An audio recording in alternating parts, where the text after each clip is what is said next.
अगर ये बात हो चुकी है कि भाई नहीं, सामने वाला तो अब डिवोर्स लेके ही मानेगा, तो आप अपने आप को ये समझाओ शायद आपका जन्म किसी और काम के लिए हुआ था।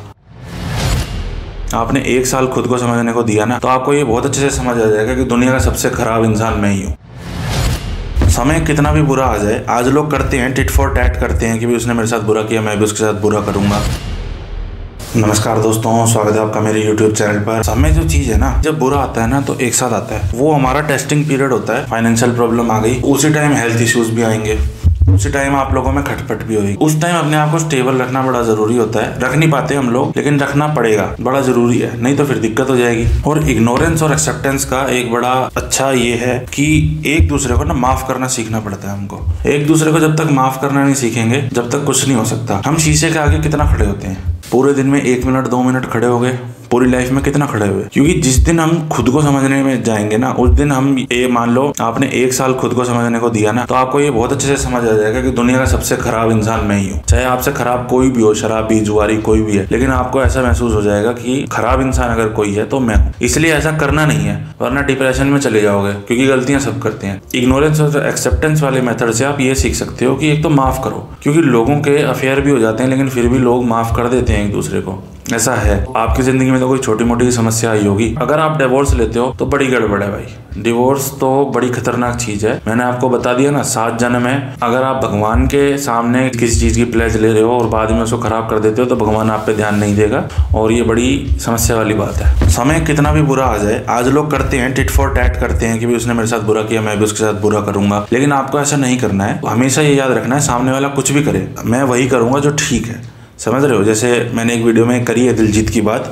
जैसे दिलजीत ने कह दिया कि शराब बिकनी बंद हो जाए तो मैं भी शराब पिलाने बंद कर दूंगा। लेकिन इंसानियत ये नहीं कहती है। इंसानियत ये कहती है कि कुछ भी हालात हो, कैसे भी हालात हो, मैं ठीक चलूंगा। अब बात करते हैं कि मान लीजिए डिवोर्स होना ही है, कन्फर्म है, सामने वाला नहीं मान रहा। यहाँ वो बात आ जाती है कि खुद गलती नहीं करनी। अगर ये बात हो चुकी है कि भाई नहीं, सामने वाला तो अब डिवोर्स लेके ही मानेगा, तो आप अपने आप को ये समझाओ शायद आपका जन्म किसी और काम के लिए हुआ था। शायद आपकी जिंदगी में कुछ और लिखा था कि हाँ भाई मेरे को ये करना है। ऐसा भी होता है। तो अगर आपको लगता है कि आपका डिवोर्स होना ही होना है और आपका डिवोर्स हो गया है, तो कभी भी एक नया पार्टनर ना तलाशें। जिंदगी ह्यूमन रिलेशनशिप से अच्छी बनती है, दोस्तों से अच्छी बनती है, रिश्तों से अच्छी बनती है। एक पार्टनर होना जरूरी नहीं होता उसके लिए। तो कभी भी एक पार्टनर ना तलाशें। अगर आपके साथ ऐसा कुछ हो गया है, आप खुद को संभालें। ये उनके लिए जिनके साथ हो चुका है। आप अपनी जिंदगी का एक उद्देश्य कुछ और ढूंढ लें, अपने लिए कुछ और सोचें कि मैं कैसे और बेहतर तरीके से इस जीवन को बेहतर बना सकता हूँ, और कोई मोटिव ढूंढें और उस पर काम करें। क्योंकि हो सकता है आपका जन्म इस चीज के लिए ना हुआ हो, अब आपको कोई और जॉब निभानी हो, क्योंकि हम करने यहाँ जॉब ही आए हैं।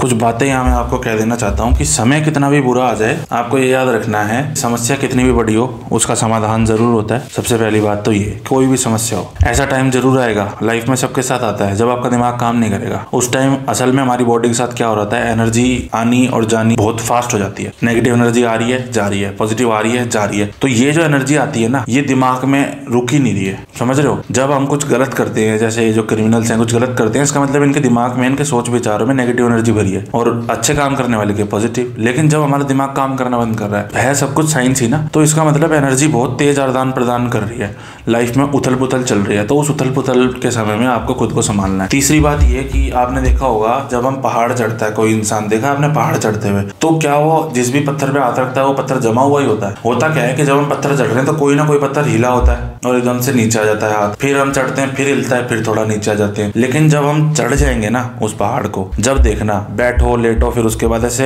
प्लेन सरफेस आ जाती है, और फिर हवा मिलती है, शांति मिलती है, और बड़ा अच्छा लगता है। लेकिन जब तक चढ़ना है तो लोगों के साथ ऐसा भी होता है कि बिल्कुल आखिरी पत्थर पे हाथ रख रहे हैं और वो स्लिप हुआ और बिल्कुल नीचे आ गए। लेकिन आपका काम है बार बार चढ़ना। चोट भी लगती है, लगता है सब कुछ खत्म हो गया, उस इंसान को सोच लो दिमाग में जो फिर भी बार बार कोशिश कर रहा है। ठीक है? एक बात और मैं बताऊंगा जो समस्या ही है और जिसको हम समझते नहीं है। हर इंसान को हम यूं सोचते हैं, यार इसकी इतनी उम्र हो गई लेकिन ये समझदार नहीं। जैसे घर में वाईफाई कोई आया, उसमें घर में कलेश हो रहा है, मम्मी वाइफ को कुछ कह रही है, वाइफ मम्मी को कुछ कह रही है, दोनों ही समझने के लिए तैयार नहीं है, हो गया 36 का आंकड़ा। होता क्या है, हम सोच लेते हैं सामने वाले इंसान भी हमारे जितना ही समझदार है, या हमारी बात क्यों नहीं समझ रहा है। लेकिन हम ये नहीं सोचते कि दिमाग जो है ना वो सबका सेम नहीं है। उसकी अपब्रिंगिंग कही हुई है, आपकी अपब्रिंगिंग कही हुई है, और कई बार ऐसा होता है कि दिमाग के साथ आदमी उतना समझदार नहीं होता है। कोई 27-28 का होकर भी उतना मैच्योर नहीं है, कोई 20-21 का होकर भी उतना मैच्योर हो गया। ये आपके सर्कल पे डिपेंड करता है आप कितने मैच्योर हो। एक गरीब घर में पला हुआ बच्चा जिसको ये दिख रहा है कि मेरी रिस्पॉन्सिबिलिटी है, मुझे पढ़ना है और मुझे बड़े होके कुछ कमाना है, उसका मैच्योरिटी लेवल कहीं ज्यादा अच्छा मिलेगा एक ऐसे लैंडलॉर्ड के बच्चे से जिसने सारी उम्र अय्याशी करी। उसे पता नहीं होगा कुछ भी, उसे कोई तमीज नहीं होगी। दोनों के मैच्योरिटी लेवल में जमीन आसमान का फर्क है। 20 साल का बच्चा भी इतना समझदार है और ये 40-50 साल के भी हो गए सड़क पे आवारागर्दी गाड़ी के ऊपर नाचते घूम रहे। हमें हमेशा ये देखना चाहिए कि सही गलत क्या। अगर कोई इतना गलत करने लग रहा है कि भाई ये तो समझ नहीं आ रहा, भाई इसने तो बहुत गड़बड़ कर दी, तब बात अलग है। लेकिन अगर थोड़ा बहुत उथल पुथल चल रही है तो संभाल लो उसको, चलने दो उसको। जैसे अब फाइनेंशियल प्रॉब्लम है। फाइनेंशियल प्रॉब्लम जब आती है, आपने देखा होगा कि लड़कों के पास क्रेडिट कार्ड नहीं मिलेगा। जैसे मेरे पापा ने हमेशा कहा भाई क्रेडिट कार्ड नहीं रखना, ना उधार की जिंदगी जीनी, ना चद्दर से पैर फालतू पसारने। तो उसका जो फायदा है वो आज इस उम्र में समझ आ रहा है। आज अगर आप देखोगे तो जितने भी मैरिड लोग हैं ना, लड़के, उनके पास आपको क्रेडिट कार्ड मिलेगा, क्योंकि बच्चे या लड़कियां ये समझना ही नहीं चाहती कि पैसा कहाँ से आ रहा है। मैं इस चीज पे एक अलग वीडियो बनाऊंगा कि लड़कियों का भी जॉब करना क्यों जरूरी है। लेकिन आप देखना, लड़कियों को भी ये समझना चाहिए कि सिर्फ पैसे मांगना ही आपका काम नहीं है। आपको अपनी फैमिली की सिचुएशन देखनी है, आप कैसे फैमिली से बिलोंग करते हैं ये देखना है, आप कैसी फैमिली में जा रहे हो ये देखना है। और अगर एक्सपेक्टेशंस हाई हैं तो उसी तरह के घर में आपको जाना चाहिए। आपको भी एक तरह से मैच्योरिटी दिखानी चाहिए। बहुत बड़ी समस्या है ये जो मैं लड़कों के साथ देखता हूँ कि क्रेडिट कार्ड होते हैं उनके पास, फिर उससे एक अननेसेसरी प्रेशर आता है जॉब करने का। जैसे मैं एक सर से मिला था तो उन्होंने बताया कि भाई मैं जॉब कर रहा हूँ, आज मैं यहाँ जॉब कर रहा हूँ, कल को मैं कहीं और शिफ्ट कर जाऊंगा, मुझे ज्यादा प्रेशर लगेगा तो। लेकिन अगर एक बार मेरी शादी हो गई